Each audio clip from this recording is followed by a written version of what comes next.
आवाज महाराष्ट्राचा विशेष कार्यक्रमात तुमचं स्वागत। आज पुन्हा नवी गाज नवा आवाज। तुम्हाला माहिती आहे की दर शनिवारी आपण वेगळ्या पद्धतीनं आवाजचा शो करत असतो। त्याप्रमाणे आज मी आहे ठाण्यामध्ये, इथे बाळासाहेब ठाकरे नाट्यनगरीमध्ये मी आहे आणि अखिल भारतीय मराठी नाट्य संमेलन इथे सुरू झालेलं आहे। सगळे रसिक आलेले आहेत। ही सगळी मंडळी नाटकाच्या अनुषंगाने बोलतायत, नाटक कसं बघितलं पाहिजे, नाटकाचं भवितव्य काय, अशी सगळी चर्चा सुरू आहे। इथे पाठीमागं काही परिसर सुरू आहे, त्या परिसंवादामध्ये नाट्य निर्माते आहेत, दिग्दर्शक आहेत, अभिनेते आहेत आणि सगळे एकूण नाटकाच्या अनुषंगाने ही सगळी चर्चा सुरू आहे। आणि सगळ्यात महत्त्वाचं म्हणजे या नाट्यसंमेलनाचे अध्यक्ष गंगाराम गवाणकर सुद्धा माझ्यासोबत आहे। माझ्यासोबत असणारी जी सगळी मंडळी आहे त्यामध्ये काही कलावंत आहेत, नाट्य निर्माते आहेत, नाट्य समीक्षक आहेत, लेखक आहेत, त्याचप्रमाणे संयोजनाच्या प्रक्रियेमध्ये ज्यांनी भाग घेतला असे सगळे तरुण मुलं मुली सुद्धा इथे माझ्यासोबत आहेत। ही सगळी मंडळी नाटकाच्या संदर्भामध्ये बोलतायत। खरं म्हणजे साहित्य संमेलनामध्ये सुद्धा आपण एक शो केला होता। तुलनाच करायची झाली तर साहित्य संमेलनाच्या तुलनेमध्ये नाट्य संमेलनाला मिळणारा प्रतिसाद हा दरवर्षी कमी असतो। यावेळी सुद्धा खूप मोठा आहे असं म्हणता येणार नाही, पण जी मंडळी आलेली आहेत ती मात्र उत्साहानं आलेली आहेत आणि त्यांना असं वाटतंय की नाटक ही आमची भाषा आहे आणि नाटक आणखी समृद्ध झालं पाहिजे। मराठी नाटक ही आपल्या संस्कृतीची ओळख आहे आणि ही सगळी मंडळी आपापसात गप्पा मारतायत, बोलतायत। मी त्या सगळ्यांना मुद्दा म्हटलं की या आणि तुम्ही बोला, एकूण नाटकाकडे तुम्ही कसं बघताय, नाट्य संमेलनासाठी तुम्ही खास का आलेले आहात, ह्या सगळ्या गप्पा या सगळ्या मुलांसोबत आपल्याला मारायच्या आहेत। पण अगदी सुरुवातीला मी जाणार आहे गंगाराम गवाणकरांकडे। गंगाराम गवाणकर हे नाट्य संमेलनाचे अध्यक्ष आहेत आणि काल त्यांनी जे अध्यक्षीय भाषण केलं त्या अध्यक्षीय भाषणाची चर्चा आज सगळीकडे सुरू आहे। टीव्हीवर दाखवलं गेलं, वर्तमानपत्रांमध्ये सुद्धा त्याची खूप चांगली दखल घेतलेली आहे आणि मगापासून सगळी मंडळी म्हणतात की तुम्ही जे मुद्दे मांडले ते मुद्दे फार महत्वाचे होते। नाट्यसंमेलनाच्या अध्यक्षांनी या प्रकारचे मुद्दे मांडणं फार आवश्यक आहे, कारण मराठी नाटक ही आपली ओळख आहे असं आपण नेहमी म्हणत असलो तरी सुद्धा आत्ताचं चित्र मात्र वेगळं आहे। नाटकांना खूप चांगले दिवस आहेत असं म्हणावं असं दिसत नाहीये। नाट्यसंमेलनाकडे सुद्धा ज्या पद्धतीनं लोकांनी यायला पाहिजे त्या प्रकारे लोक येत नाहीत, ती संख्या नाहीये, किंवा ज्या चेहऱ्यांनी खरं म्हणजे नाट्यसंमेलनाकडे आलंच पाहिजे असे बरेच चेहरे नाट्यसंमेलनाकडे येत आहेत असंही दिसत नाही। तरी सुद्धा संमेलन होतं याचं सगळ्यात महत्वाचं कारण म्हणजे नाट्य रसिक आजही नाटकांवर तेवढंच प्रेम करतो आणि म्हणून गंगाराम गवाणकरांकडे मला सुरुवातीला जायचंय। गंगाराम गवाणकर, तुमचं सर्वप्रथम अभिनंदन। खूप छान तुमचं भाषण काल झालं। नाट्यसंमेलनाच्या अध्यक्षांनी ज्या प्रकारे बोललं पाहिजे, जे मुद्दे मांडले पाहिजेत असे फार महत्वाचे मुद्दे तुम्ही काल मांडले। मला एक सांगा, एकूण नाट्यसंमेलनाकडे किंवा नाटक नावाच्या गोष्टीकडे तुम्ही स्वतः कसं बघताय, काय म्हणता? नाटक नावाच्या गोष्टीकडे मी एक पवित्रतेने पाहतो। फार हा माझ्या याच्यामध्ये पण माझ्या भाषणात पण म्हटलं, हा पवित्र व्यवसाय आहे। व्यवसाय हा नंतरचा भाग आहे, परंतु रंगभूमीच मुळे त्याच्या बालरंगभूमी असू दे, प्रायोगिक रंगभूमी असू दे किंवा व्यावसायिक रंगभूमी, हे तुम्ही निश्चयाने श्रद्धेने जर केलं ना तर तुम्हाला आज तुम्ही समजा एक आकडा असेल तर तुम्हाला शतकापर्यंत नेऊन ठेवू शकतो। जो माझ्या बाबतीत प्रकार घडला की एक एकांकिका लिहिली होती, त्याच्यानंतर वस्त्रणाच्या सारखं नाटक झालं, ते माझ्या कला दिग्दर्शकांनी, कलावंतांनी आणि प्रेक्षकांनी खूप त्याच्यावर प्रेम केलं आणि म्हणूनच इथपर्यंत ह्या पदापर्यंत मी येऊन पोचलो। आणि नाटक हे तुम्ही जर म्हणाल की तुम्ही काय पाहतात, एक खरोखर सांगतो, एक निश्चयने पवित्र धंदा, पवित्र व्यवसाय म्हणजे धंदा पण पवित्र व्यवसाय म्हणतो। नाटक हा पवित्र व्यवसाय आहे असं म्हणणं आहे गंगाराम गवाणकरांचं आणि त्याच पद्धतीने याच्याकडे बघायला पाहिजे असं त्यांचं म्हणणं आहे। संतोष भिंगारडे इथे आहे। संतोष भिंगारडे कव्हर करतात, गेले 2 दिवस झाले नाट्य संमेलन। संतोष भिंगारडे, एकूण हे सगळं जे काही चाललंय या सगळ्या खटाटोपाकडे तुम्ही कसं बघताय, काय म्हणणं? गेल्या वर्षीचं नाट्यसंमेलन बेळगावमध्ये पार पडलं होतं, त्याला चांगला प्रतिसाद मिळाला होता। इथे पण कालपासून नाट्यसंमेलनाला सुरुवात झाली। गेले 2 दिवस नाट्यकर्मींची इकडे प्रचंड गर्दी आहे। आजही चांगला प्रतिसाद आहे। अनेक नाट्य मंडळी इथे उपस्थित आहेत आणि नाट्य संमेलनाचा आस्वाद घेत आहेत आणि एकूणच इथलं वातावरण असं काही झालंय की सगळं वातावरण नाट्यमय झालेलं आहे।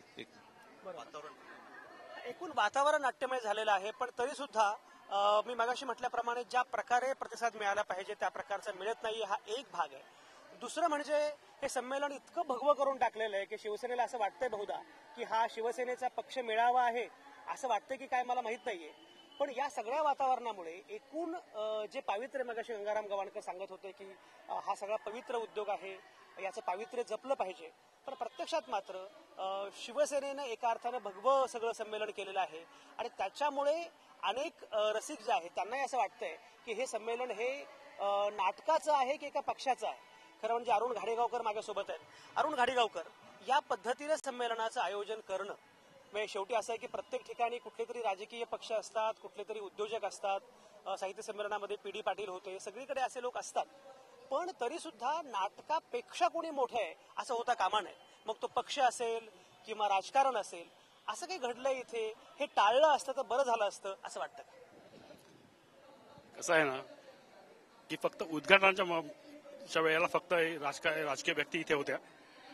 बाकी सगळे जे संमेलनातले कार्यक्रम जे आहेत हे सगळे रंगभूमीशी निगडीत आहेत. इथे एकांकिका झाल्या त्यामध्ये राजकारण नव्हतं. या ठिकाणी परिसंवाद होता त्यामध्ये कुठेही राजकीय विषय नाहीये. हे सगळे विषय जे आहेत ते रंगभूमीच्या संदर्भातलेच आहेत. त्यामुळे एक उद्घाटनाचा जर सोहळा सोडला तर बाकी कुठेही कुठच्याही राजकीय पक्षाची छाप नाहीये. बाकीचे सगळे जे आपले कार्यक्रम आहेत हे सगळे विविध रंगभूमीच्या विविध शाखा ज्या आहेत, विविध कक्षा आहेत, त्यांना कव्हर करणारे आहेत.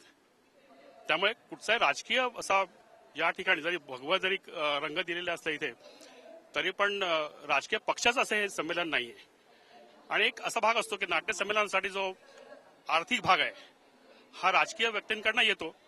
त्यामुळे त्या ठिकाणी त्या पक्षाचे जे संघटक जे असतात, ज्या पक्षाचे असतात त्या पक्षाचे प्राबल्य असणे शक्यता असते. बरोबर, या पलीकडे काही नाही. बरोबर. यांचं म्हणणं असं आहे की हा काही फार महत्वाचा मुद्दा नाहीये, यापेक्षा सुद्धा नाट्यरसिक येत आहेत. पण सतीश चाफेकर माझ्यासोबत आहेत. सतीश चाफेकर, तुम्ही आता इथे तुमचा एक स्टॉल पण आहे स्वाक्षरीच्या संदर्भातला.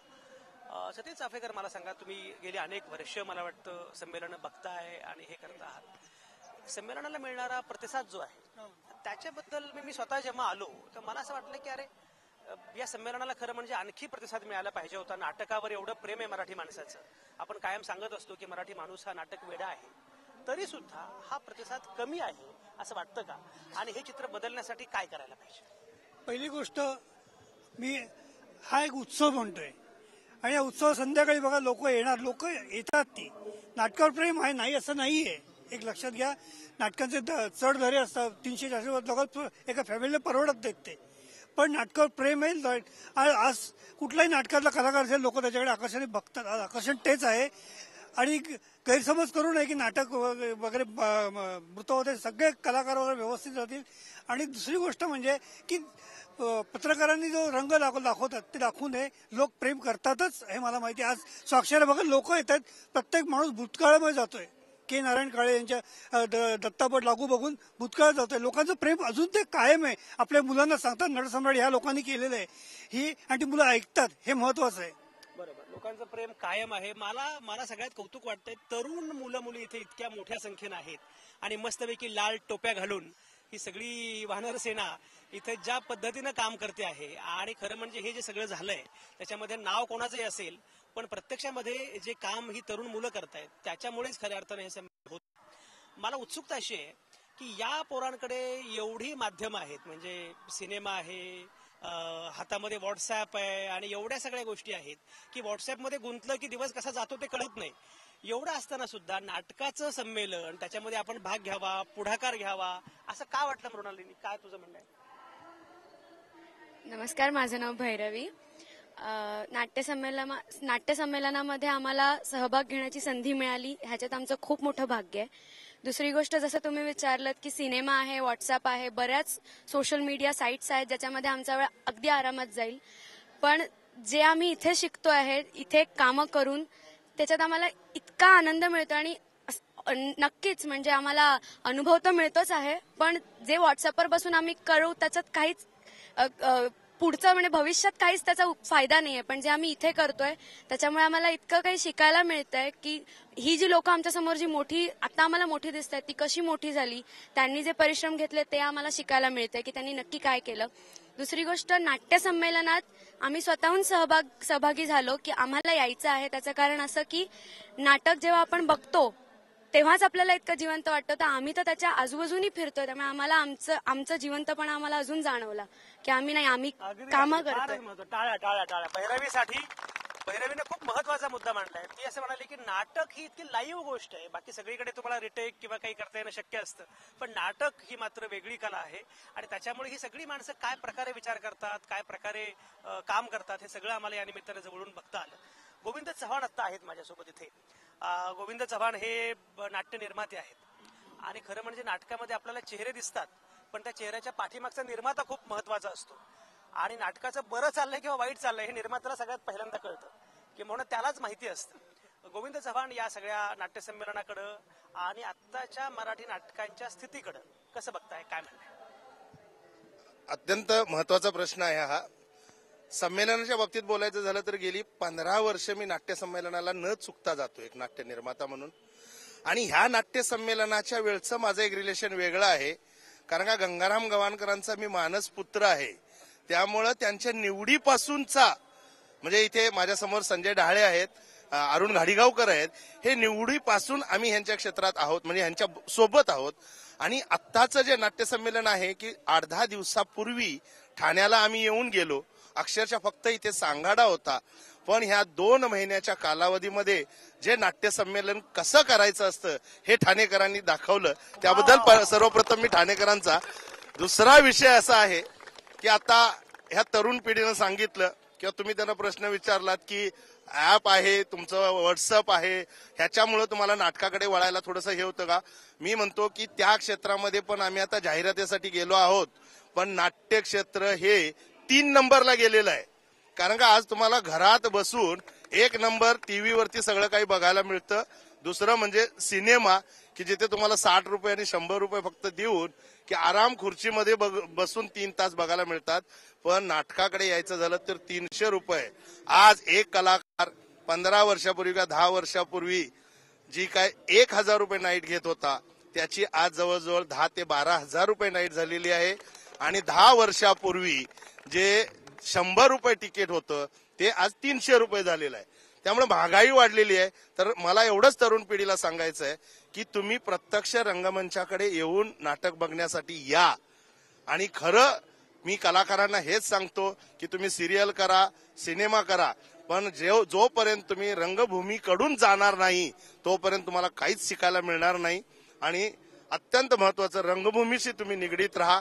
आज मीही रंगभूमीशी निगडीत आहे, म्हणून युटर्न सारख्या नाटकाचे 595 प्रयोग झाले. बरोबर बरोबर, अभिनंदन. हा फार महत्वाचा मुद्दा आहे. नाटक ही वेगळी कला आहे. म्हणजे तुम्हाला माहिती असेल, अनेकदा काही कलावंतांबद्दल जे सिनेमामध्ये काम करतात त्यांच्याबद्दल बोललं जातं की अरे हा फार चांगला ऍक्टर आहे. एवढ्यात कुठेतरी म्हणतं अरे तो थिएटरवाला आहे. याचं कारण असं की थिएटरमध्ये जेव्हा तुम्ही तयार होता तेव्हा खऱ्या अर्थानं तुमचं जे काही नाटक आहे किंवा तुमचा अभिनय जो आहे तो खऱ्या अर्थानं फुलतो, असा अनुभव सगळ्यांचाच असतो. मी मगाशी म्हटल्याप्रमाणे तरुण काही इथे व्हॉलंटियर्स आहेत, स्वयंसेवक म्हणून आलेले आहेत. ही तरुण मुलगी पण मला दिसते. ये पुढे. तू या संमेलनाकडे का आलीस आणि तुला इथे आल्यानंतर काय वाटलं?